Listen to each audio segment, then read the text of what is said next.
Ya, baik. Kalau untuk masalah persiapan transportasi, khususnya darat, darat itu juga terbagi dua, Ya, kuatin tuh Pak. kereta api dan juga angkutan angkutan jalan ya, bus juga travel, kemudian di jasa marga juga ada kendaraan pribadi. Ya. Nah, yang kita cemaskan sebenarnya tadi sudah disampaikan oleh Bu Korita juga ya, bahwa masalah cuaca atau perubahan cuaca ini yang sangat rentan terhadap gangguan penerbangan ataupun pelayaran. Ya. Tetapi untuk yang kami garis bawahi di sini, yang sebenarnya lebih bahaya lebih rentan bagi catatan kami, itu adalah pelayaran rakyat. Pelayaran rakyat. Kapal-kapal kecil maksudnya? Ya betul, itu juga termasuk juga dengan penyeberangan danau, antar pulau, sungai, dan danau. Ya, itu biasanya itu di luar pengawasan pemerintah pusat ataupun di luar pengawasan pemerintah daerah. Kalaupun tadi disampaikan juga bahwa ada cuaca ekstrim, tapi saya yakin khusus untuk pelayaran dan penerbangan mereka udah standar, navigasinya udah standar internasional ya. Sudah standar ya. Tapi kalau untuk pelayan rakyat ini yang kita juga masih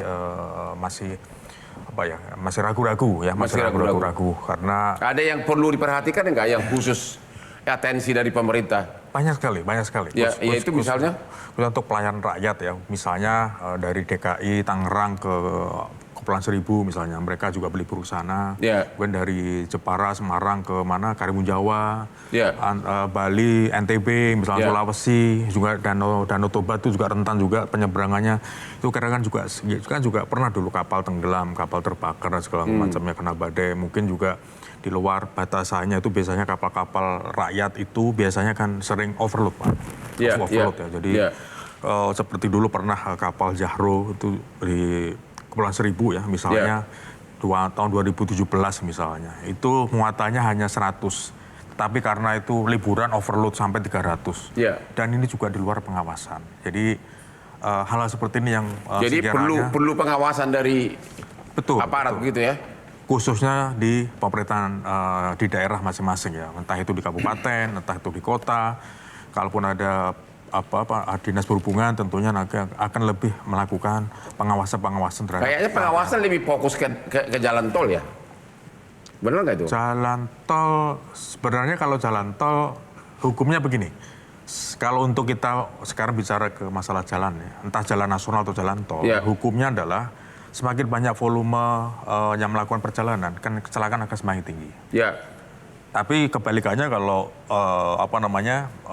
hukumnya, kalau semisal volume kendaraan itu rendah, kecelakaan juga akan turun. Yang bagus, yang berhasil apabila volume kendaraan naik, kecelakaan juga menurun. Nah itu baru berhasil. Tapi di kita itu masih belum. Masih belum ya. Indikasi kita di Lebaran. Jelajahi cara baru mendapatkan informasi. Download Metro TV Extend sekarang.